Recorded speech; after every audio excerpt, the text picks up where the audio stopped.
तो देख सकते हैं डाई लेमन है। तो यहाँ पर इसको ज़मीन पे लगाऊंगा तो इसका रिजल्ट आप देख रहे हैं। तो इसके जितने भी बीज हैं तो यहाँ पर मैं फेंकने वाला हूँ। तो यहाँ मैं आप लोग को दिखा देता हूँ।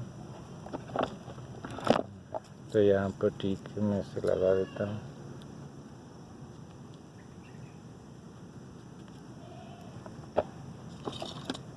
तो ये काफ़ी मजबूत हो चुके हैं। तो देख सकते हैं कुछ इस तरह से आप इसे लगा दें। जितने भी इसके अंदर बीज हैं वो बआसानी लग जाएंगे। कुछ तो सड़ चुके हैं तो ग्रो नहीं होंगे, लेकिन